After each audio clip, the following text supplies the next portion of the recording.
Good evening, everybody.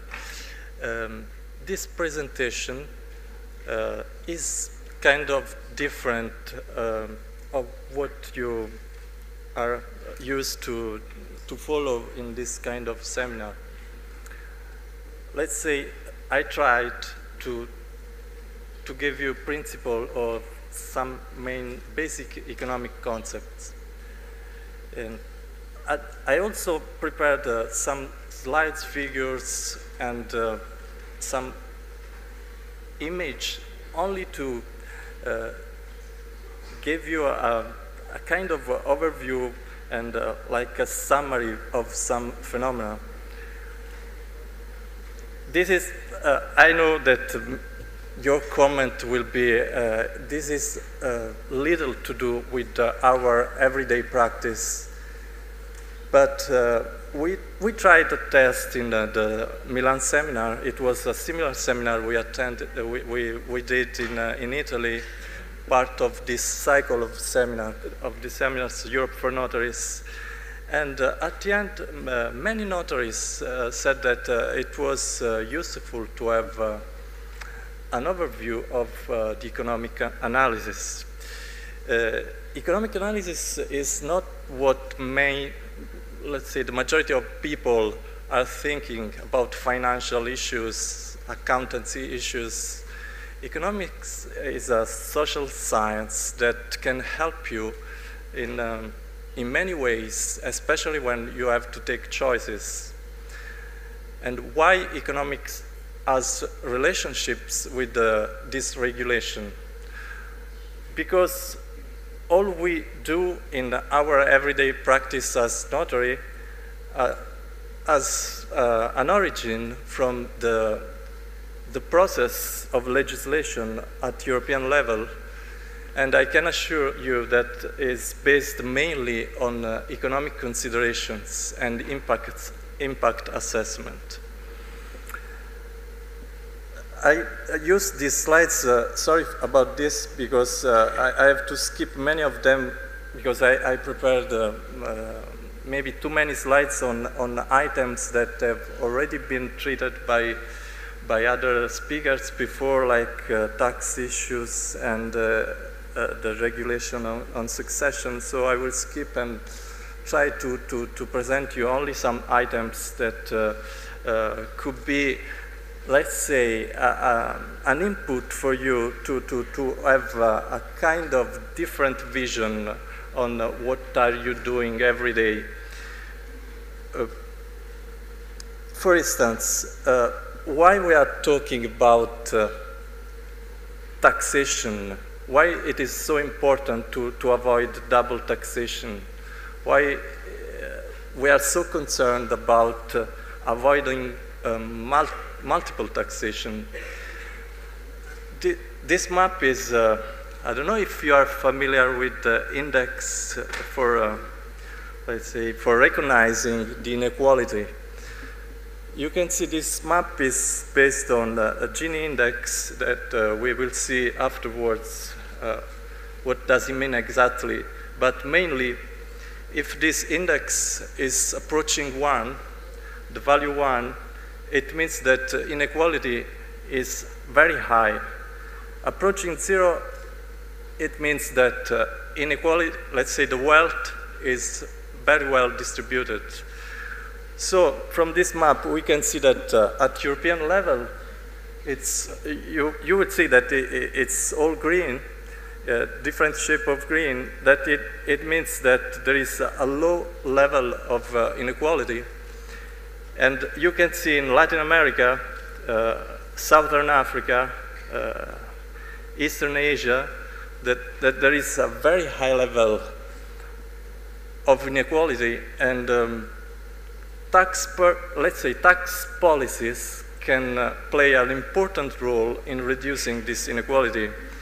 And inheritance taxes at governmental policies are very important in order to reduce, not to eliminate, let's say, but to reduce this inequality. You can see from this other picture how wealth in the world is distributed. let's say that this shape in orange is the wealth of the world and how it is distributed among population. If you divide population in 5 parts that we call percentiles, you can say that the majority of wealth of the world is held by only this part. No, leave this one. No. Okay. Okay, so which one was it? This one. Okay. You can see that, sorry about this, the majority of wealth is held only by a small 20% part of the world population. The tax purposes is, let's say, to have a more balanced distribution among population. And that's let's say, the reason why we are so interested at national level, governmental policies on these issues. This next figures also is the same reasoning. This is called the bell curve, and you can see that a long time during the years, the percentage of population with very low income is decreasing from this shape to this shape, and this shape is approaching a higher level, median level, that is in the middle. I can, from this starting point, make you a reflection on what an economic vision can help you to have a different point of view also in your everyday practice, because you don't understand why at a certain point you applied also your national legislation, and at a certain point there is a new regulation establishing one principles for establishing the jurisdiction, the applicable law. Maybe you are not, maybe sometimes you are not accepting any change, but if you are aware that these changes are coming from certain policies that are based on the evaluation of some team of economists, maybe you are, let's say, not available to accept, but you are more aware of what was based on the rules that you are applying now. Sorry, but I have to go back to this shape, because otherwise I cannot choose my slides. There are so many. Let's say I try to have this kind of image of a notary office where there is a notary that has the same thing to do. He has to stamp, register, apply national law, tax law, and sometimes he's a little bit scared of going outside of his office. Is just keeping doing the same thing, and when he goes outside, I try to figure this out, like another image that is like this, is always balancing, is in the outside world between some attack at government policies. I don't know, I was thinking about World Bank indicators, national policy reform. They try to assess everything with quantitative analysis, let's say analysis based on numbers. And notaries do not understand this. They say, we are doing a very precise job. We are applying law. We are public officers. Why now all this is changing? And on the other side, maybe the only friend we have, in spite some some of you can have some doubts, is the European Commission, maybe, because for many, let's say, reform and changes, they kept away always the notarial profession, based on the fact that the notary profession is kind of a different liberal profession, is a public officers. Anyway, they are still using the economic impact analysis, and on both issues that are inside the title of this seminar, which is the European regulation on succession and how to avoid double taxation, we can see that at European level they made an impact assessment analysis. From the European regulation, they found, as they showed you, a very precise solution to determine which is the applicable law, the applicable jurisdiction. They also applied a European certificate of succession. From the tax, let's say, double tax possibility, there was not a precise, let's say, rule that can allow us to avoid double or multiple taxation. But they did try to give some recommendation in order to avoid this kind of issues that are, let's say, not very frequent, but are increasing because foreign population, let's say non-national population at demographic level is increasing in the member states. Maybe this aspect it's the most interesting because so far we don't have a precise European instrument like regulation in order to solve tax issues. And I don't know if many of you are aware of the last development on tax issues. After the European recommendation, it was in 2011, 2012, recently in 2015, there was a meeting of the expert group on taxation, and afterwards we will see what was the conclusion, and maybe they are approaching a similar solution that they took with the European regulation on succession. Another thing, another idea that I would like to give you is not to concentrate on how to do something or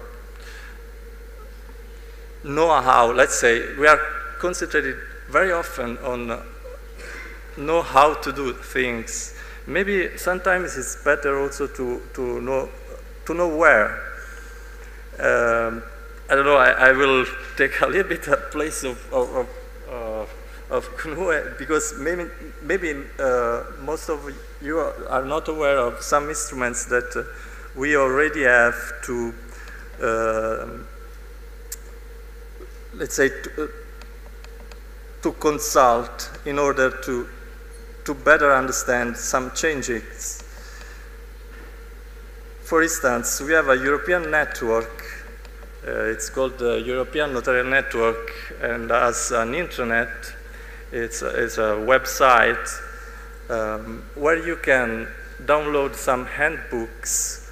It's available in several languages in order to better understand the European regulation. And this is available in Bulgarian, in Greek, French, in every language. So you can download this from the internet, and you can see other many important, let's say, examples on how to solve practical cases. Also, about tax issues, I found very interesting a European website also sponsored by the CNUE and founded with this project. I don't know if I'm able to open it from this. Anyway, this is the website where you can also have a section on taxation, and for every country about succession you have many important information that you can take in order to better understand how is the taxation system of each country. And another tool that you have in the European Notarial Network is that you can contact a foreign colleague, a foreign notaries, in order to ask more information about his tax system.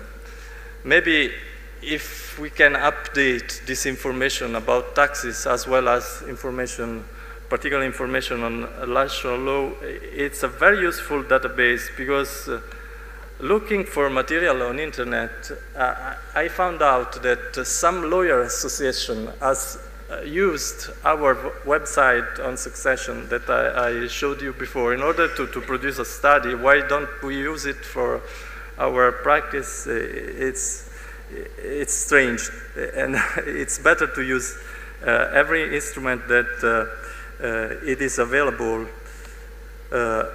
Furthermore, there is a kind of video on successions that we just produced. Unfortunately, I cannot show you. I don't know if it's not working.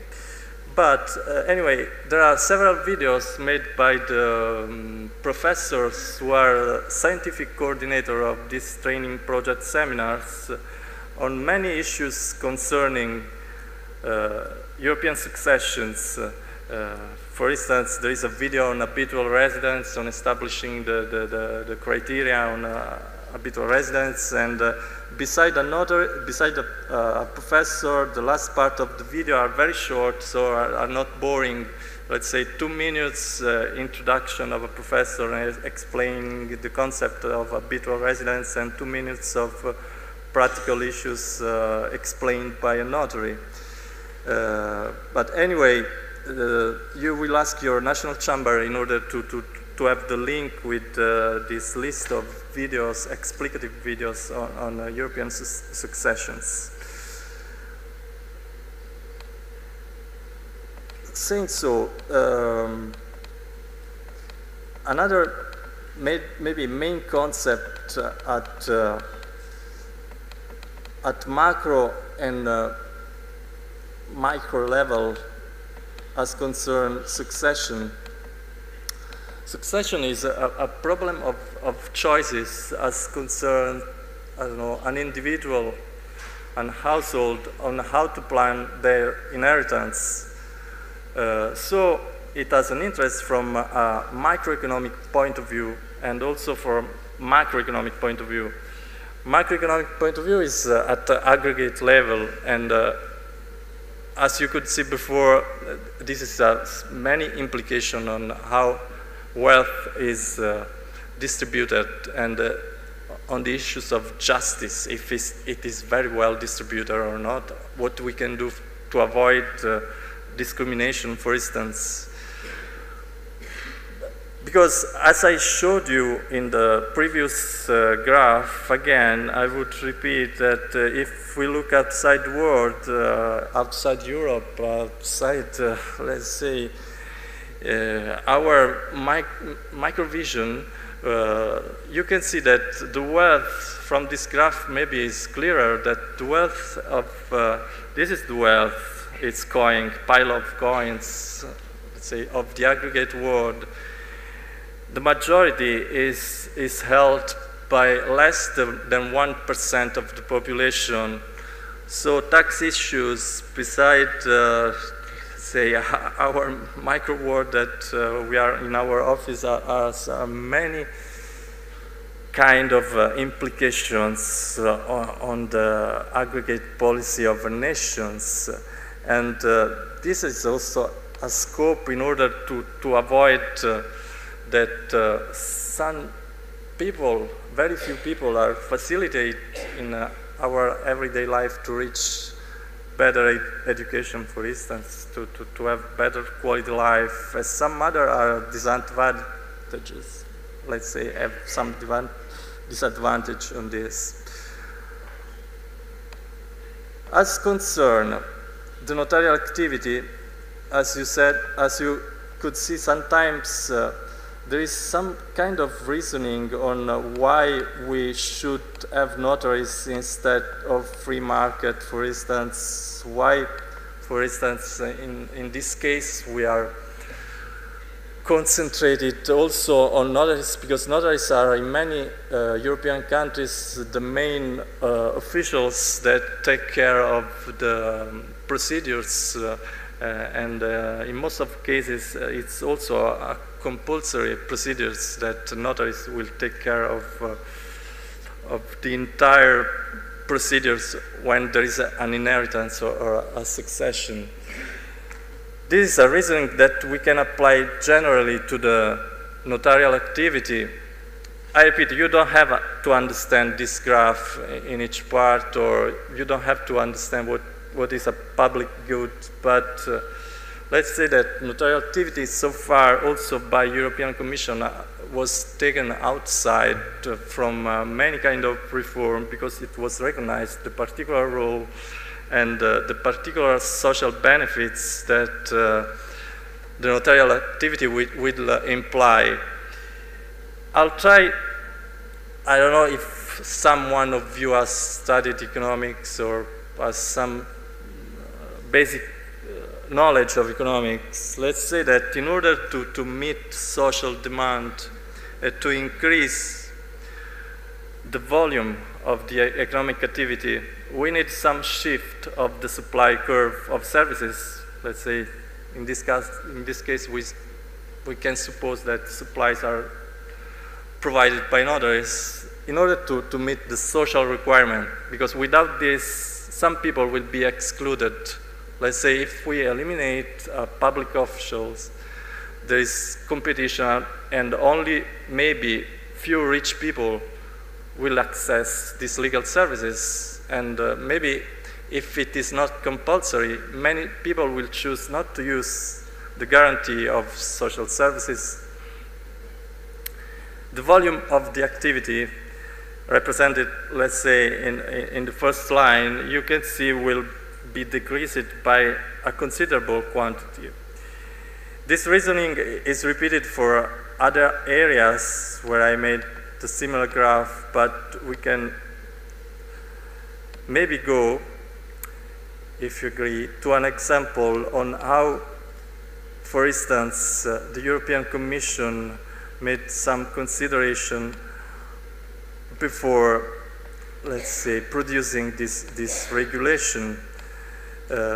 Let's say that every kind of choice at European level is based on data analysis. They want to basically understand which is the size of the problem. If more costs will imply by some option, policy option. If, I don't know, there will be major legal fees from some economic in law, from some changes in law, and they try to be, let's say, kind of mathematic, let's say they try to be some more scientific as possible, They try to give score to each policy.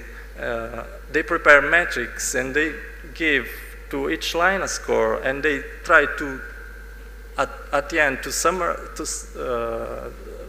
this score and to see if this kind of quantitative analysis has an impact on reality. I have some examples from the impact assessment of the European Commission on how they prepared, for instance, some tables. If I'm able to find, it's very Okay. You cannot read from this matrix, but it's just to give you an idea.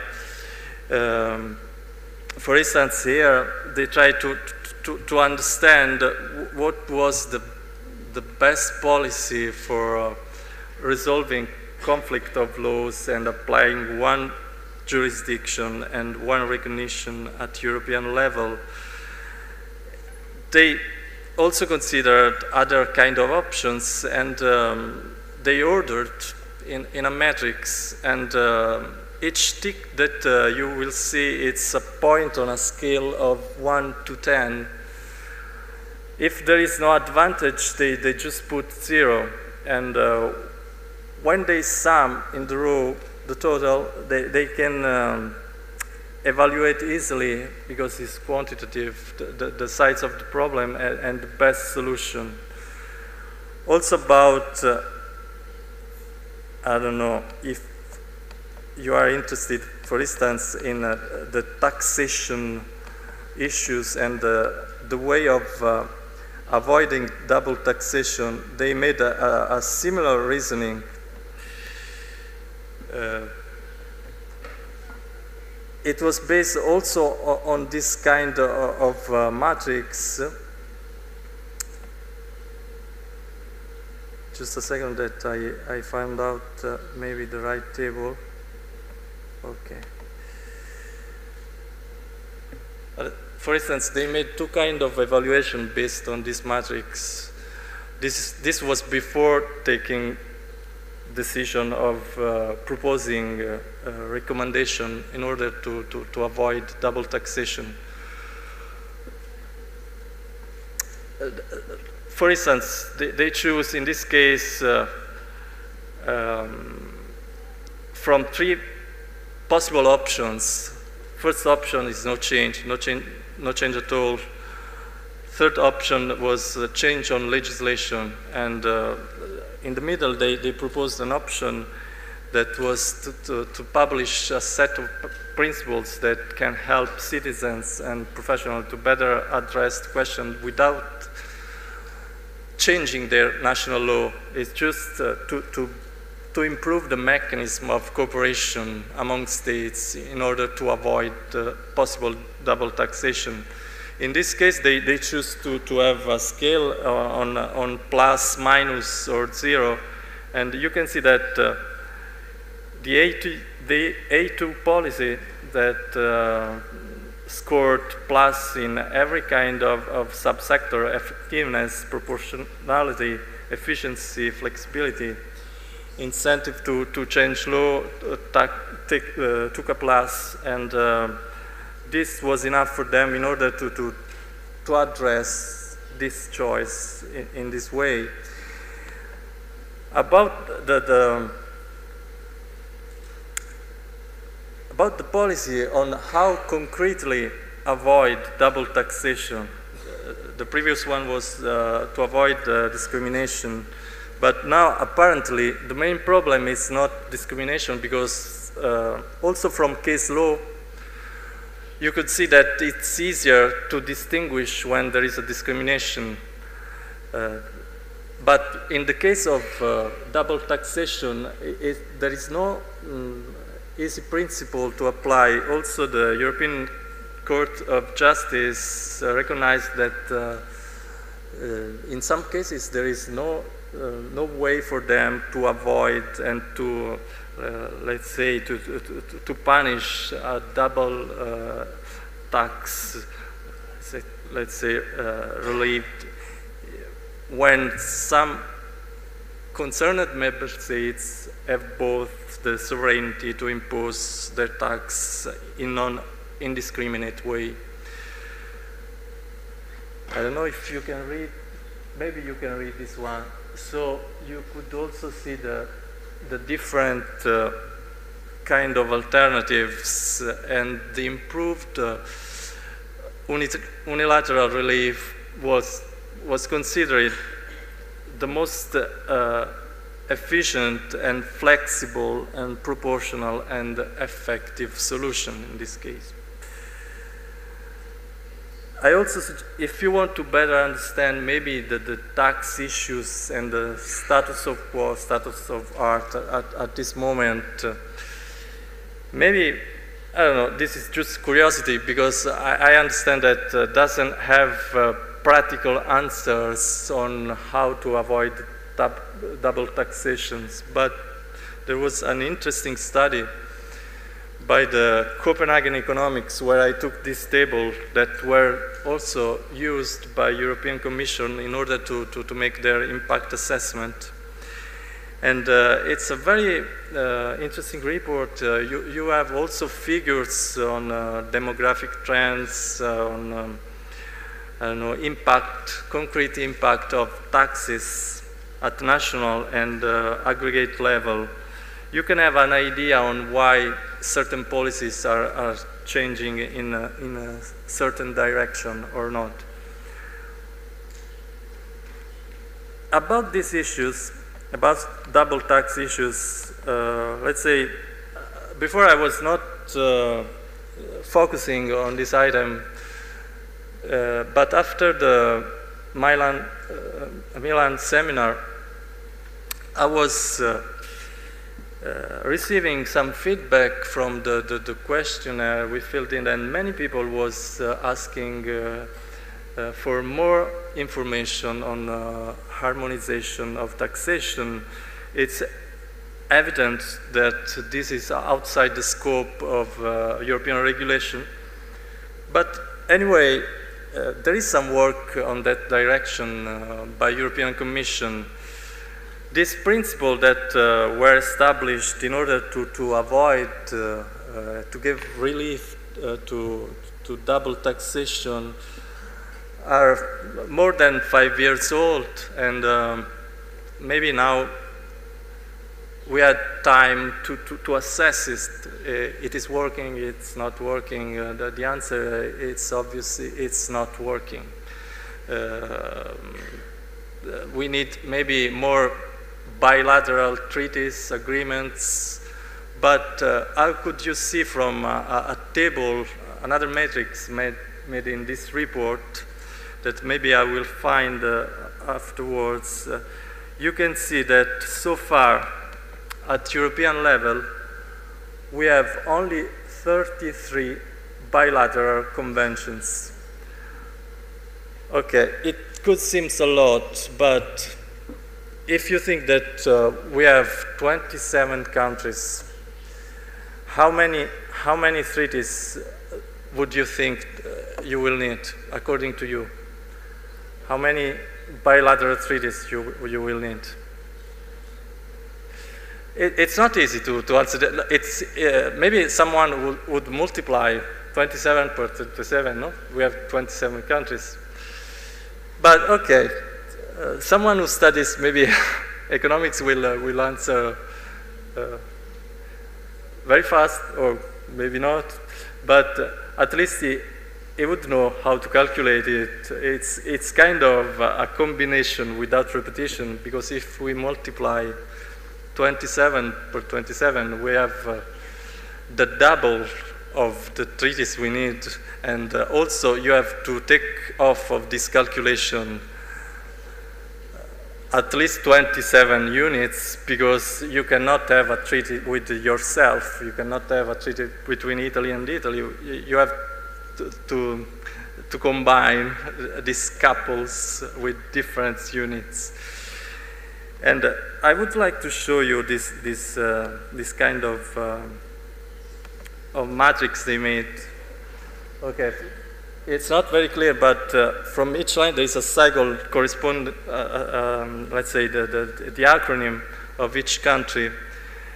And you can see, for instance, that for Bulgaria, it's the second line, I tell you, because maybe it's not readable.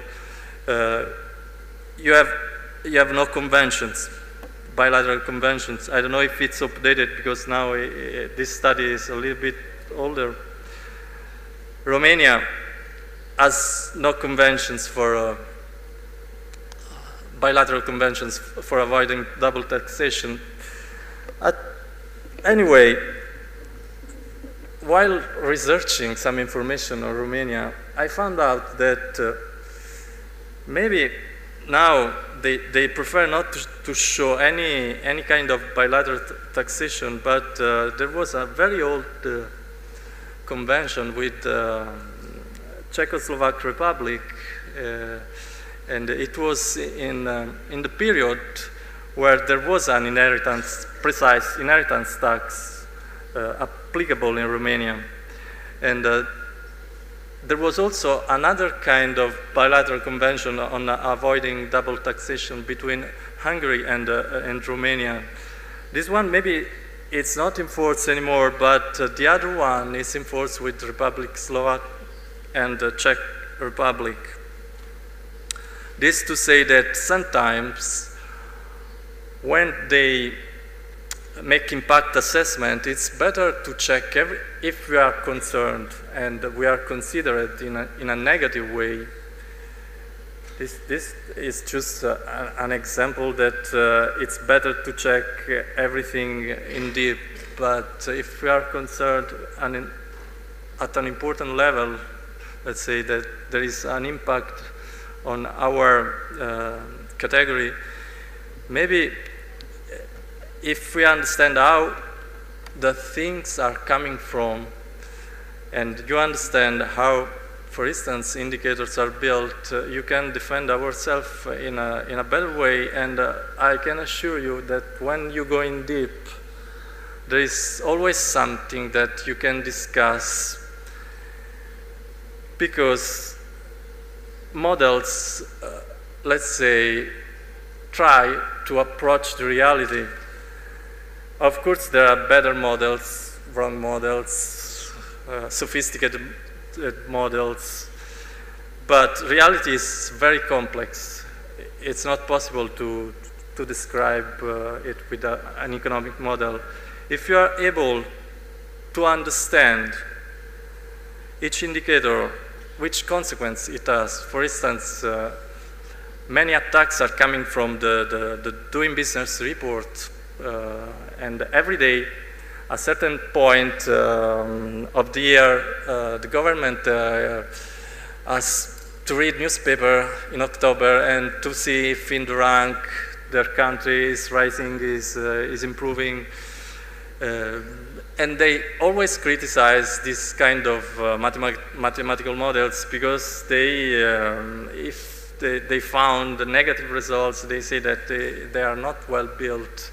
But in the end, we have to accept this kind of ranking and assessment because it has the label of the World Bank, and many policies reform are based on this kind of indicators and report. So also as concerning the notarial activity, I just take an example that it's maybe more connected with inheritance because it's connected with property and assets. One of the World Bank indicators is related to transfer of property. If you can see the rank of Romania, of Greece, of Bulgaria, of Italy, I'm just mentioning this country because in this seminar we have this participation by notaries of these countries. You can see that although the system is quite good in every country that I mentioned, and they are guaranteed by notaries.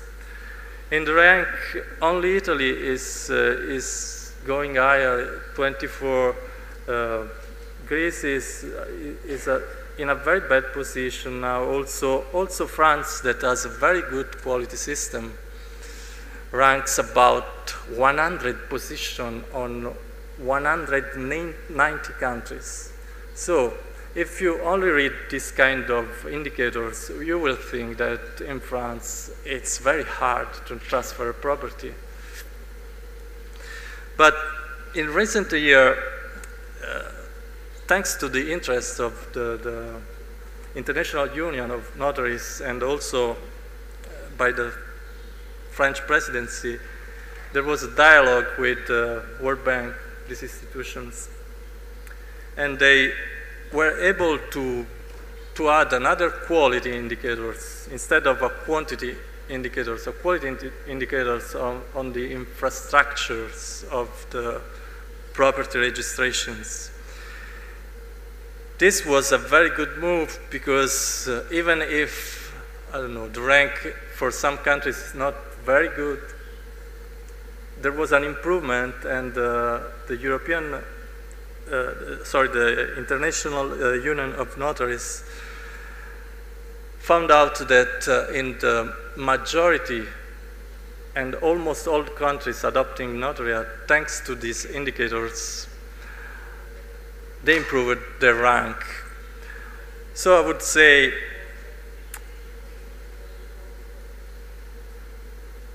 about I would conclude maybe with some other considerations about inequality and how tax then avoid that the inequality will increase. Tax, they will try to balance what can be distributed in a distorted way, in a biased way, in a permanent way. About the index that I showed you before, it's the Gini Index. It's coming from, this man is Gini, is Corrado Gini. Was an economist who studied a curve that measured the inequality of the income. You can see if there is a perfect distribution of income, let's say each point should be on this line that is coming from the origins, and it's shaping a triangle. If this curve is, let's say, coming distant from the middle line that I mentioned you, it will mean that the distribution of income is not well distributed and is concentrated, in the worst cases, only on one unit. So if you consider that if this index has the value 1, let's say, it's concentrated in only one person, the wealth.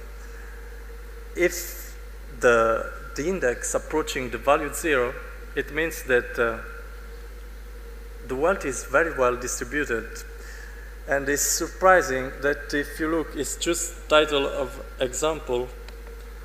If you look, this index before tax and after tax, you can see that it is working, the tax system, because the red line, it's before you have taxation on this income, and you can see that the inequality is very high.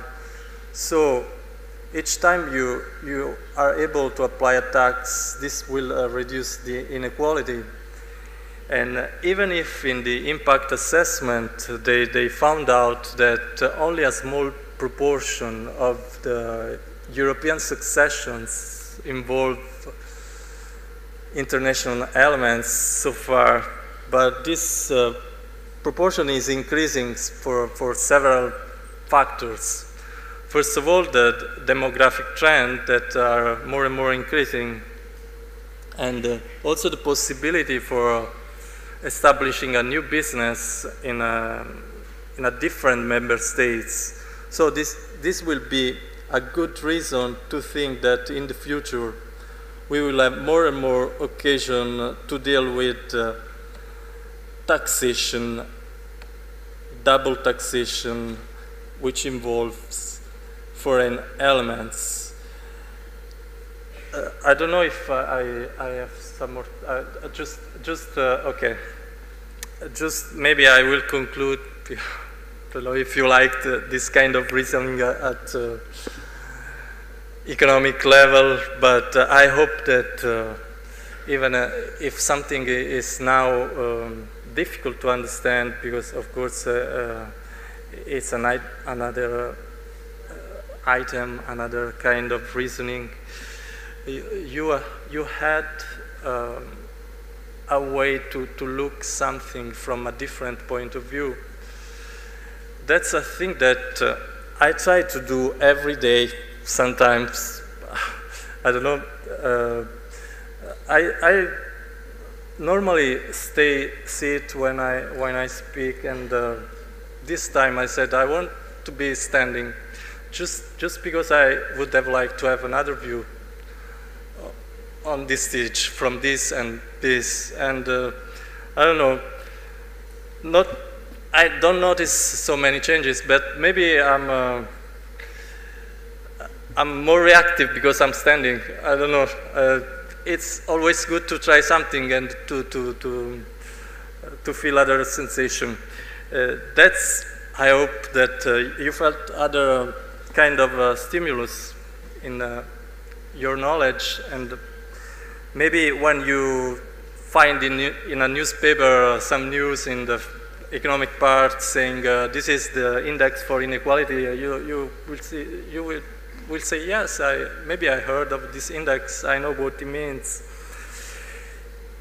But anyway, coming to practical solution, maybe what you are expecting in the next future about relieving double and multiple taxation is a very kind of simple solution. Sometimes I use image in order to attract your attention. Someone was sleeping there, so maybe they wake up with some image.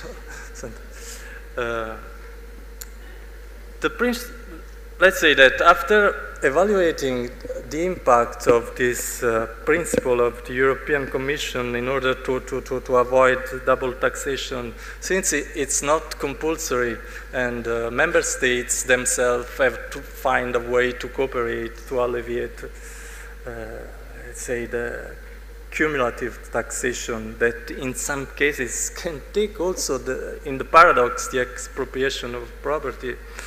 There should be a way only to define a rule, a single rule that is applicable to taxation. This rule, they thought after the 2015 of the expert group on double taxation, this rule could be also the habitual residence. Why they thought about habitual residence as rule to regulate the taxation, and what this kind of rule applied practically could imply. For instance, what do you think if we apply habitual residence to establish where you have to pay taxes? What is the main, let's say, argument that other countries can have, according to you? Maybe countries where assets are located are not very happy about this. And sometimes, what do you think? So they said, yes, but we applied the same rule in other fields as compulsory as social security. It's a very complex argument, and we had no problem. Why we cannot apply this rule as habitual residence in order to avoid double taxation? In fact, they thought that it's fair because it allows to take taxes from people that are inside your country. They thought also that in order to, let's say, to listen also to other countries that can criticize this kind of choice, they can give you them kind of compensatory sum or mechanism in order to compensate countries that have the assets of the inheritance located in their territory.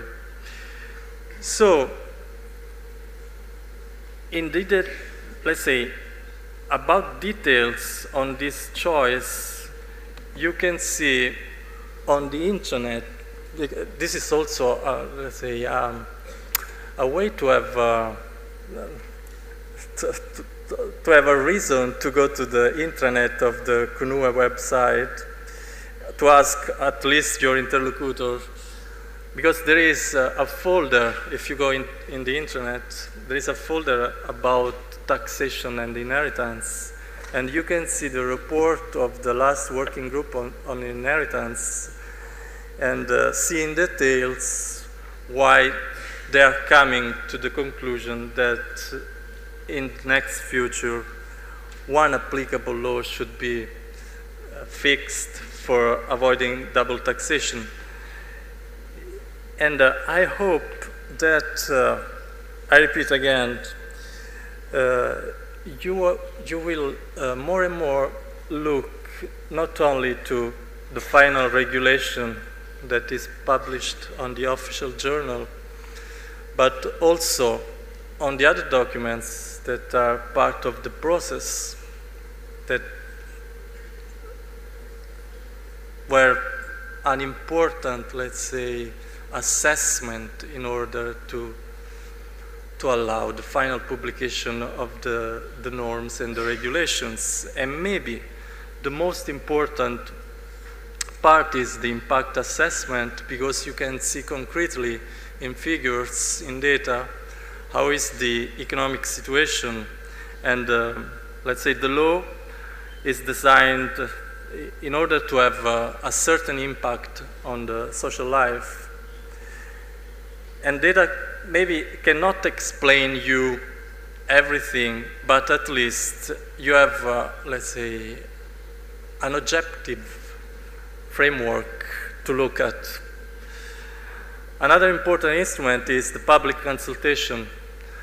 And for double taxation, I saw that there were answered only by 3 notariats, the French Notariat, the German Notariat, and maybe the Austrian Notariat. Many individuals, some organizations. Maybe it's also an occasion next time to have, let's say, a written view in a public consultation as concerning notariats. Let's say that in that way we are not passive when we have to apply some regulation if we are able to follow all the process. Just maybe I took too long, but I would like to say that when you first study economics, maybe this is a final consideration, they teach us that there is no something true or false. They say why we should say that something is true, something is false. It's maybe correct to say that something is true or false with a certain degree of probability. So when they present you a model, for instance, where there is some indications on notarial activity saying that based on some indicators we don't need notaries anymore because of free market, because, I don't know, competition policies, because several reasons. First of all, you have to look at methodology. That's what I did when I analyzed the World Bank methodology concerning the registering property indicators as concerns Italy. It was a job, let's say that I did for the Italian Notariat when they had problem with the governments in justifying some positions. I found that some formulas were biased. They did not picture the reality, they distort the reality. When you are able to demonstrate with another formula that this is distorted or biased, they cannot say verbally other thing. They have to demonstrate with another formula again. And when we had a meeting with the Central Bank of Italy, that was the mediator between World Bank and the Italian government, they said, this is right, we can justify this position because there is a formula. And I can assure you that the rank of Italy was changed by the officers of World Bank because they had to accept this kind of reasoning. In the previous 20 years, let's say 12 years, they only verbally discussed with the central bank and the World Bank, and of course they tried always to keep their initial position. When you are able, I repeat, to demonstrate it mathematically, everything changes. So it's an invitation to take care at political level, I don't know, at the union level, CNUE level, to keep studying at economic level every phenomena that could have an impact on notarial category. I repeat, my intervention, maybe most of you will say, yes, but we don't care. We have to apply European regulation. We have to understand how to solve a cross-border case. We have to understand how to avoid double taxation. Yes, you are right, but this kind of study is kind of, let's say, preventive assessment in order to avoid that the notarial category can lose some competencies without reasons because we didn't follow all the process in a correct way. So this is maybe the main idea I would have liked to show you. I think I will stop here. I had prepared also some other figures and slides more in details as concerns double taxation. I will send to Luana maybe all the slides. So if there is someone of you more interested in the economic analysis impact assessment, can have a summary. I didn't invent anything. I took this kind of information from the impact report.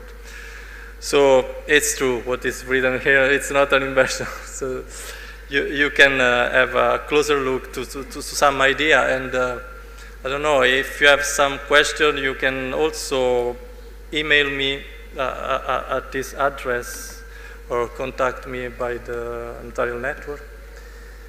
And I hope you liked some part of this presentation. Thank you.